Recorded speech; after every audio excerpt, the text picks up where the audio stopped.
Eu assisti há algum tempo atrás um curso na Casa do Saber. Não lembro qual que era o curso, não lembro quem era o expositor, mas eu lembro que o expositor, em dado momento, ele lembrou de uma frase ou de um conceito do Contar do Caligares, de que a gente tende a agir como os nossos ídolos. E eu achei isso muito interessante, né? É uma coisa que eu já pensava muito tempo, né? Quando a gente tem criança perto, eu tenho sobrinhos, né? Tenho 2 sobrinhos, então eu sempre me preocupei muito em dar bons exemplos, não apenas, né, na minha conduta, mas também fornecer ídolos possíveis para eles, em quem eles pudessem se espelhar e admirar, né? Então sempre fui muito cioso disso. Então era uma coisa que eu já tinha na cabeça. Ah, e mas, né, quando eu vi esse curso, eu acabei lembrando de uma outra frase que eu já tinha lido, que eu já tinha marcado no livro, num livro chamado Portas da Percepção, do Huxley, em que ele fala mais ou menos isso, né, que a gente tende a exagerar um pouco os papéis dos nossos personagens principais, né? O Portas da Percepção é um livro do Huxley, em que ele descreve sua experiência como escalina, né? Muito interessante, quem tem interesse nesse assunto pode dar uma olhada. A citação, a marcação que eu fiz aqui é a seguinte, né? Successfully, whatever that may mean, or unsuccessfully, we all overact the part of our favorite character in fiction. Basicamente, né? Com sucesso, o que quer que sucesso seja, ou sem sucesso, nós todos exageramos o papel dos nossos personagens ficcionais favoritos. E essa ideia, né, da gente espelhar o que a gente vê, e aí eu realmente não sei se a gente escolhe os personagens ou se os personagens nos escolhem, né? Eu não sei se existe esse momento racional em que a gente decide gostar de um personagem ou se o personagem existe como é e a gente se apega a ele por predisposições psicológicas, físicas e psíquicas, né? Então, eu acho muitas vezes que a gente adere ao personagem, né? Não que a gente escolhe o personagem. E tendo visto esse curso e relembrado dessa frase, né, do Huxley, eu me dei como exercício alguns meses, na verdade, né, escolher não, né, mas revisitar quem são os meus, possivelmente meus personagens favoritos, meus livros favoritos, e a primeira conclusão a que eu cheguei foi que não dá, né, para fazer isso. Também eu já tinha meio que claro nisso, né, eu acho que a gente não, eu não acredito muito em lista, né, quem que é o seu autor favorito, os três mais, qual é o melhor livro, né, quem que é, não acredito nisso. Eu acho que a gente pode ter muitos autores favoritos, muitos livros favoritos, muitos personagens favoritos, e isso a gente vai escolhendo, né, para cada momento do tempo. Não acho que alguém vai chegar com uma arma na minha cabeça e falar: escolha seu livro favorito para levar para uma ilha deserta. Não, né, isso não acontece. Então essa foi a minha primeira conclusão. Eu tenho muitos personagens favoritos, muitos livros favoritos, muitos autores favoritos. Mas um livro ao qual eu sempre volto, na verdade, é uma peça de teatro, né, chamada Berenice, escrita por Racine. É uma peça de 1677. Racine é um autor francês, do classicismo francês, né, então a gente pode esperar esse retorno à cultura clássica, né, greco-romana, entendido, né, no Ocidente clássico como a cultura greco-romana. E ele traz, sim, personagens que talvez sejam os meus favoritos, né? Eu não vou falar qual que é o meu favorito, porque eu acho que também esse seria uma exposição demasiada. esses vídeos, né, que eu estou começando, eles já são, né, bastante, né, eles me expõem bastante, mas eu acho que também tem que ter um limite, né? Então eu vou ler assim, eu vou explicando um pouquinho da peça, né? Não tem spoiler, né? Assim, gente, a peça é de 1677, né? Então não há spoilers, mas né, acho que a gente tem essa liberdade, né? Então você pode ler e você já vai saber mais ou menos o que vai acontecer. Eu não vou ficar explicando a história, porque aqui eu queria focar nos personagens e, na verdade, na beleza do que eles falam. Para vocês também terem e talvez provocar essa reflexão, né, para vocês, quem são os seus personagens favoritos, né, e vocês agem de alguma maneira como eles. Então eu vou começar primeiro lendo aqui, não vou ler essa parte, mas o Racine, só para dar um contexto, né, o Racine é provavelmente um dos grandes autores da França. Ele é reconhecidamente um clássico, né? Então, no teatro é quase como se fosse o Shakespeare, né? Então você encenar Racine é como encenar um grande clássico, né? As obras são reconhecidas até hoje, são de uma beleza atemporal, né? Que também é um dos pontos que eu gosto, né? de procurar nas minhas leituras. Eu não gosto de recortes muito específicos de tempo e espaço, ou até gosto, mas esses escritos eles têm que transcender para fora do espaço e do tempo. E Racine é um deles. Ele é um dos principais autores franceses, né? Então a gente não está falando aqui de qualquer coisa. E quando ele fez o prefácio, ele conheceu o sucesso, né? Ele é um dramaturgo, ele conheceu o sucesso durante a vida. E aqui nesse prefácio, ele já, 1677, ele já tinha escrito várias, né? Então aqui a gente já está na maturidade dele, e ele meio que explica, né, o que os seus espectadores querem. Ele resume de uma maneira muito, muito fácil, né? Então, o que eles querem? Eles querem uma ação simples, sustentada na violência das paixões, na beleza dos sentimentos e na elegância de expressão. Então, ele é um autor do período classicismo francês, né, que olha a tragédia grega como de uma maneira que a gente não entende mais, né, comumente a palavra tragédia é entendida de uma outra maneira, né? Mas a tragédia grega ela tem isso, né? Ela tem alguns elementos, não é tudo que é tragédia grega, não é só porque alguém está sofrendo que é uma tragédia, né? A tragédia grega ela exige a unidade de ação, de espaço e de tempo. Tudo acontece em um lugar, em um dia, uma hora, né? E é só uma coisa, a gente não está falando de vários personagens, nada. Isso é a tragédia grega, né? E ao mesmo tempo você tem que ter sentimentos elevados envolvidos e uma beleza, né? na expressão. Então, por isso eu acabo voltando a esses livros, ao Racine. Eu realmente já li muitas peças do Racine. Essa peça especificamente eu escolhi para traduzir como exercício estético, artístico, e de francês e de português. Então, justamente por isso, né? Porque eu acho que ela traz sentimentos bonitos, ela é muito elegante e ela é muito digna, né? Os personagens, eles sofrem, mais dignos que outros, mas eles estão sofrendo por sentimentos absolutamente válidos e grandiosos, né? Não há aqui não há inveja, não há, sabe, essas coisas sobre as quais tanto conteúdo audiovisual, inclusive, é produzido, né? Essa mesquinharia toda, esses sentimentos baixos, o que me afasta um pouco, sim, da produção cultural atual, né? Ela sempre explora um quê de maldade, né? Até uma violência.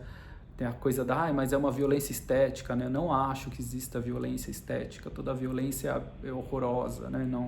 Não tem como uma cena ser bonita, né? Nem vou mencionar qual é o cineasta, né, da estética da violência que gosta, né, do sangue jorrando e faz até de uma maneira bastante exagerada. porque a estética eu não gosto, né? Pode ter as explicações, você pode teorizar sobre o negócio, mas não, né? Para mim, uma pessoa morrendo sempre vai ser uma pessoa morrendo. Então, ter o braço decepado, isso para mim não tem lugar, né? No que eu... não tem lugar estético, né? Eu não acho que isso ajuda qualquer coisa. Então, eu vou começar a ler algumas passagens, né? Eu não vou contar a história, mas eu vou ler algumas passagens que talvez expliquem um pouco mais dos personagens para vocês. E quem sabe, né?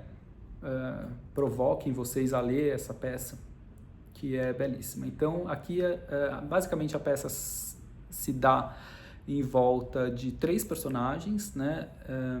Tito, que é o recém-imperador romano, ele é filho de Vespasiano, Vespasiano acaba de morrer, quando essa peça se passa, acho que no 7º ou 8º dia. Ele está em luto, absolutamente silencioso, não fala com ninguém.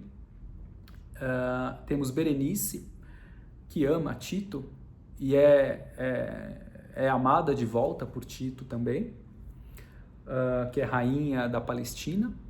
E temos Antíoco, que é rei ou príncipe, não lembro, da Comagênia. Então a gente está falando de nobres, né? Imperador e 2 reis.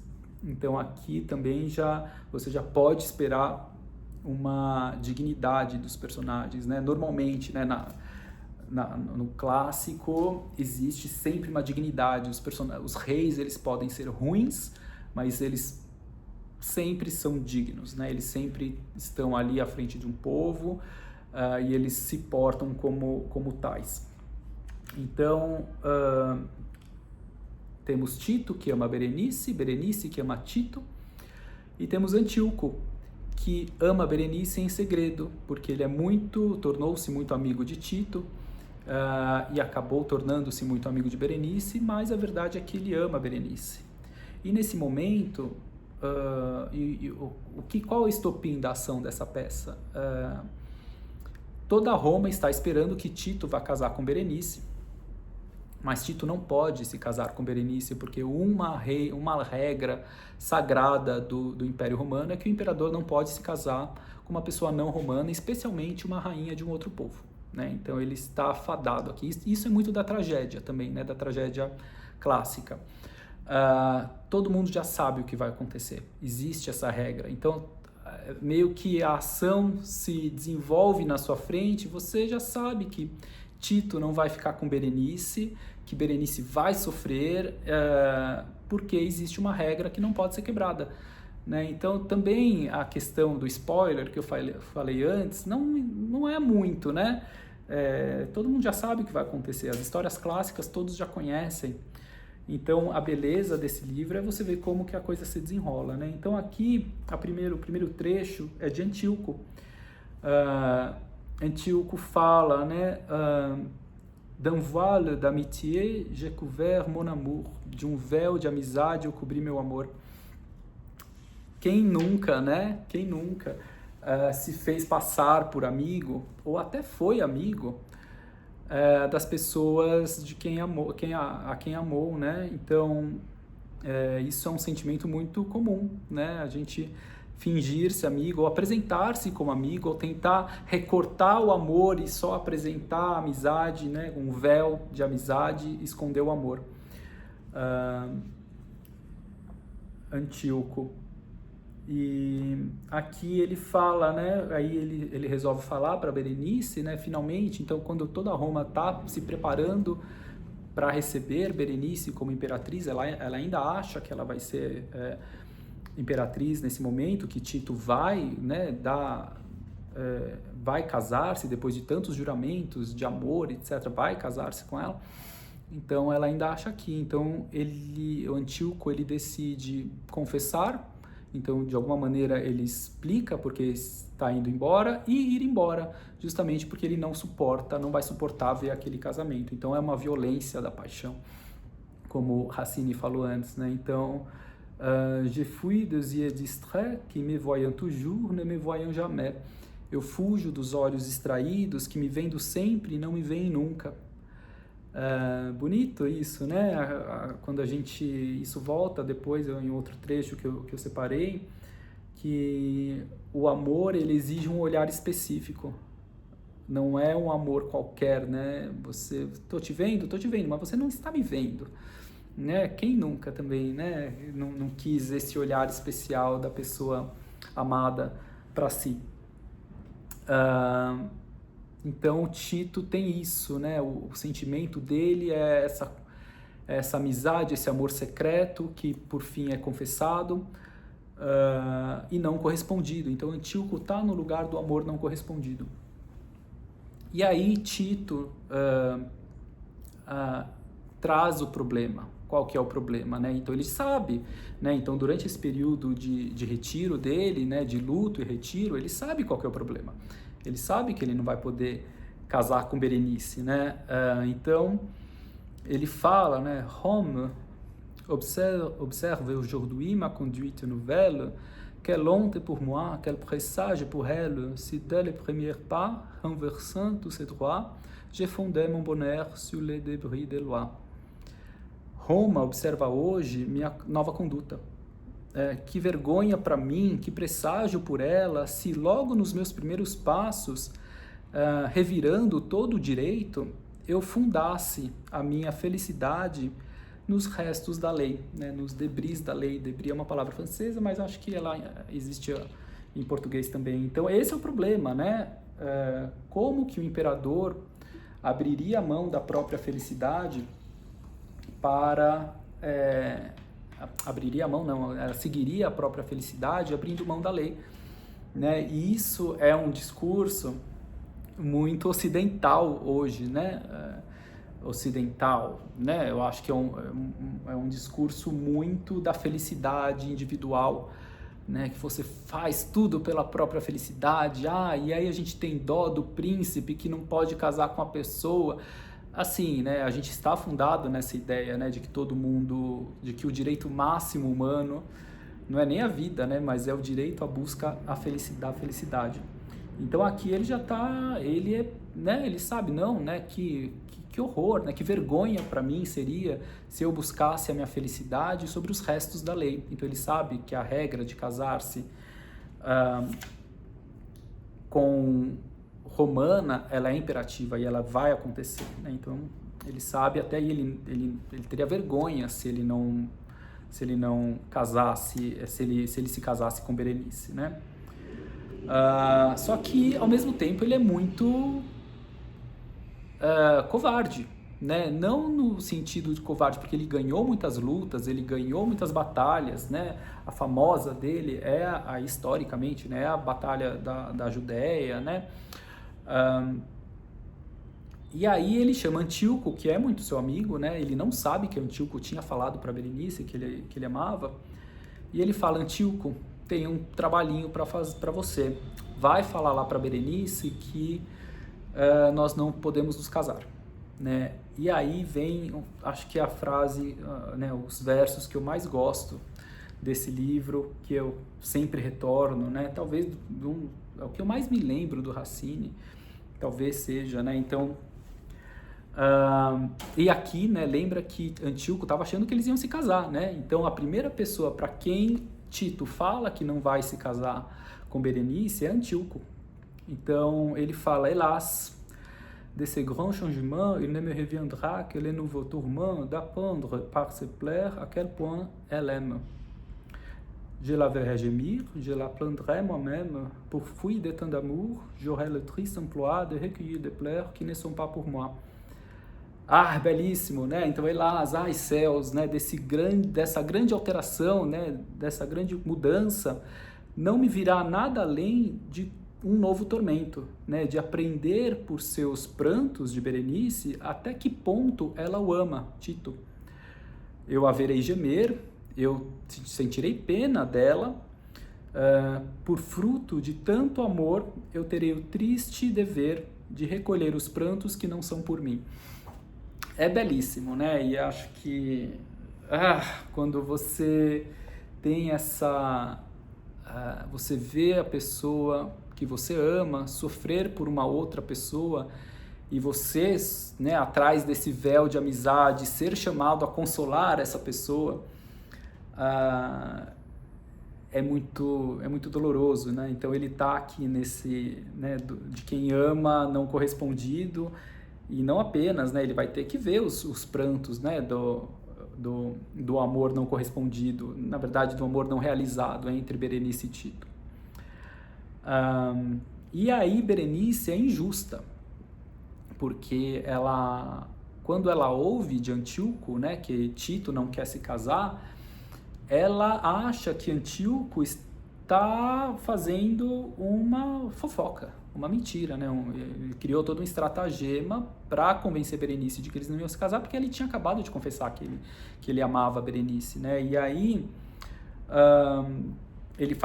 quando ele faz essa segunda confissão, né, de que eles não vão se, né, quando Antíoco declara que Berenice e Tito não se casarão, ela é injusta, ela o acusa, né? Então aí ele muda um pouco, né? Aí ele fala: Elle croit m'affliger, sa haine me fait grâce. Tu me voyais tantôt inquiet, égaré. Je partais amoureux, jaloux, désespéré, et maintenant, Arsas, après cette défense, je partirai peut-être avec indifférence. Ela acredita que me aflige. Seu ódio, na verdade, me agracia. Ele está falando com Arsace, né? Então você me via antes inquieto, perdido, eu partia amoroso, invejoso, desesperado. E agora, Arsace, com essa defesa, eu parto talvez com indiferença. Então a injustiça cometida por Berenice acaba aplacando um pouco a dor da separação de Antíoco, né? Então ele fala que talvez com indiferença. Então você já vê aqui a dignidade dos reis, né, clássicos, né? Jamais, né? Eu posso partir de cabeça baixa, sabendo que eu não sou amado, né? Então eu vou sofrer, né? Posso partir invejoso porque eu não sou amado, tal, vou partir. Mas ser acusado de injusto, não. Né? Então ele parte com indiferença. Um belíssimo sentimento, né? E aqui a gente tem, aí não é um verso específico, é mais uma situação, né? Então Antíoco acaba de falar que Berenice e Tito não vão se casar, e aí Berenice está toda bagunçada, e a Fenícia, que é a aia dela, né, ela fala: não, vamos falar com Tito, né? Ela está se preparando para falar com Tito. Falou: não, deixa eu te arrumar um pouco, né? Como que ela fala, né? Mais voulez-vous paraître en ces désordres extrêmes? Remettez-vous, madame, et rentrez en vous-même. Laisse-moi relever ces voiles détachés et ces cheveux épars dont vos yeux sont cachés. Souffrez que de vos pleurs je répare l'outrage. Então, mas você quer aparecer na frente de Tito, né? Nessa desordem extrema, né? Recomponha-se você mesma, deixa eu arrumar os seus véus, né? Deixa eu arrumar os seus cabelos, seus olhos, que escondem seus olhos, permita que eu repare o ultraje dos seus olhos, né? Que estão chorando. Então você vê que Fenícia, a aia, ela fala: mas Berenice, você é uma rainha, você vai se deixar ser vista dessa maneira por outra pessoa? Não, né? Recomponha-se. Aí Berenice responde, né? Deixa Fenícia, ele vai ver sua obra. Então aqui eu acho que é um pouco essa luta entre dignidade e o amor ferido, né? Aqui ela claramente opta pelo amor ferido, ela quer que Tito veja o que ele causou, né?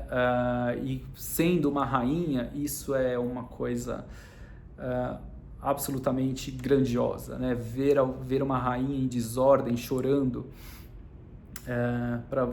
isso no sentido de para você ver o tamanho da dor que ela estava sofrendo, né? Ela não apenas vai aparecer, como ela quer ser vista por Tito naquela desordem, né? E aí Tito, né, e na verdade ela consegue esse efeito, ela encontra Tito e ele em um momento ele fala, né? Ah là, je fais l'amour et renonce l'empire, né? Seu fraco, né? Digamos assim, faça o amor e renuncie ao império. Então ela tem esse efeito, né? E aqui a gente vê que Tito, no começo, né, tinha razão em não querer encarar a Berenice para falar que não ia se casar com ela e mandar Antíoco, né? Porque ele sabia que olhando nos olhos do Berenice, talvez toda a determinação, toda a busca de glória dele, de dever, talvez ruísse. E ele chega a cogitar isso, né? E aí eles começam a discutir, né? Ele traz de volta a questão da lei. E aí Berenice, muito justa aqui nesse momento, né? Ela fala... Ignoriez-vous vos lois quand je vous l'avouais pour la première fois?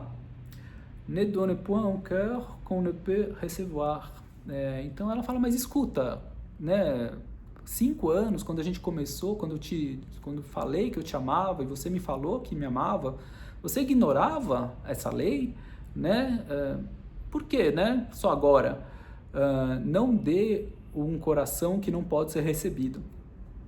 E aí ela fala, né? Ela chama a responsabilidade. Escuta, por que você brincou com o meu sentimento, né? Você já não sabia que essa lei era intransponível?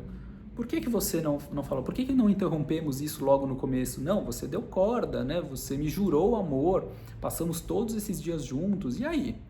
Né? O que foi isso? Então ela aponta muito mais um sinal de fraqueza de Tito aqui, né? Que ele, como futuro imperador romano, já sabia que não poderia se casar com ela. Então por que ele foi? Né? Então tem essa questão de uma raiva pretérita, né? Por que você fez isso? Para além da situação agora, né? Então ela não era uma pessoa... e aí eu acho que Berenice começa a crescer na peça, né? Ela não é uma pessoa que amava, sabe, bobamente. Eu amo. Não, quer dizer, né? Aqui ela começa a crescer. Eu sou uma rainha, né? Você falou que me amava e eu te amei. Mas escuta, você não sabia da sua lei? Então claro, eu acreditei que você soubesse, você sabia, né? É um fato, você sabia dessa lei, e eu acreditei nos seus amores, né? Então eu tinha assim toda a expectativa de que eu fosse me casar com você. Então ela joga ainda mais, né? Então a gente começa a ver que Tito, na verdade, ele é muito fraco, né? Por que levou... ele cedeu a essa tentação, e fez uma pessoa sofrer, sabendo que eles jamais poderiam se casar, né? E aí, Berenice, então, sai dessa desordem, ela passa por esses questionamentos e ela chega no momento de raiva, né? Ela fala assim... e aí, né, o Tito pede para ela ir embora, né? Ela fala, vou... Lógico que vou, né? Você pediu para eu ir amanhã? Não, eu vou hoje, daqui a pouco, né? Ela, j'aurais voulu honteuse mépriser d'un peuple qui me est soutenir la risée. Ela, quem? Eu? Né? Você acha que eu gostaria, né, de envergonhada e desprezada por um povo que me odeia? Sustentar a sua risada, né? Sustentar, enfim, ser motivo de chacota por um povo todo? Eu não, né? Je sais que tant d'amour non peut être effacé, que ma douleur présente et ma bonté passée, mon sang, qu'en ces palais je vais même verser, sont autant d'ennemis que je vais vous laisser. Ela fala assim, né? Eu tô saindo, eu sei que tanto amor não pode ser apagado, né, que minha dor presente, minha bondade passada, meu sangue, que neste palácio eu quero mesmo verter, são inimigos suficientes que eu vou deixar para você, né? Ela fala que ela vai verter seu sangue no palácio, né? Então, só que aqui já não é de sofrimento, né? Aqui já é aquela tá enraivecida. E ela fala, né? Você acha que você queria que eu partisse hoje? Não, estou saindo hoje, né? Beijo, me liga. Não, jamais falaria, né? Racine jamais falaria beijo, me liga. Em um momento, né? Hélas, Qu'ai-je fait que de vous trop aimer? O que eu fiz, né? O que eu fiz de errado a não ser te amar demais? Bonito, né?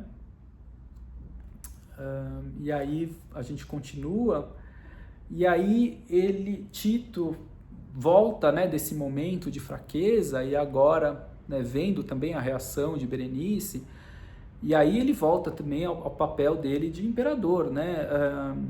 Ele fala, convencendo Berenice, né, de que eles não podem se casar, ele fala, oui madame, oui madame, je dois moins encore vous dire que je suis prêt pour vous d'abandonner l'empire, de vous suivre et d'aller trop content de me faire soupirer avec vous au bout de l'univers. Vous-même rougiriez de ma lâche conduite. Vous verriez à regret marcher à votre suite un indigne empereur sans empire, sans cœur. Vil spectacle aux humains de faiblesse et d'amour pour sortir des tourments dont mon âme en proie. Aí ele continua, né? Então aqui ele fala assim, e aí madame, né? Madame é senhora, né? Não é madame no nosso sentido, né? E aí senhora, o que você quer que eu diga, né? Que eu estou pronto a abandonar o império para te seguir, muito contente dos meus grilhões, suspirar com você no fim do universo, né? Aqui é meio que né, onde Judas perdeu as botas. Você mesmo sentiria vergonha da minha conduta, né? Você veria com desprezo uma pessoa, né, te seguir, um vil espetáculo aos humanos das fraquezas do amor, né? Você veria um imperador indigno, sem império, né? Sem corte, um vil espetáculo das fraquezas do amor. Então ele mesmo vira e fala assim, mas Berenice, você quer mesmo, né, ao seu lado um imperador que desistiu, né, que não tem nada, você quer? Então ele também, aqui ele retorna um pouco à dignidade dele, né? E aí aqui a gente já está terminando, né? Essas duas últimas falas são de Berenice, né? Então Berenice fala assim, olha, então tá bom, né? Jamais, Seigneur, jamais, je voulais être aimé. Então eu amava, Senhor, né? Eu amava e eu queria ser amado, eu queria ser amada. Que é um sentimento, né, tão simples, né? Eu amei e queria ser amado. Belíssimo, né? E aqui no final tem meio que o resumo, né? Je l'aime, je le fuis, Titus m'aime, il me quitte, que é basicamente toda a história de Berenice, né? Eu amo e eu fujo dele, Tito me ama e ele me deixa, né? Então, quer dizer, toda a história, toda a peça é construída nessa premissa, né, de dignidade, de que Berenice vai embora sem querer, Tito não casa querendo, mesmo querendo, né, ele não se casa. Então eu acho que é um livro basicamente que mostra uma forma de grandeza que é a grandeza pela renúncia, né? Então as pessoas amam, mas mesmo assim sabem que não é o correto, que não é o certo. E eu acho que isso vai entra em choque com muitas das concepções de felicidade, de amor que a gente tem. Então, não querendo ser muito autobiográfico, né? Nem me expor demais, Berenice de Racine talvez seja um dos livros que me representam, né? E talvez seja um pilar, né? Assim, talvez seja o meu personagem que eu exagero, né? Segundo Huxley. Tá bom? O vídeo ficou longo, mas eu acho que eu trouxe alguma beleza para vocês, tá bom?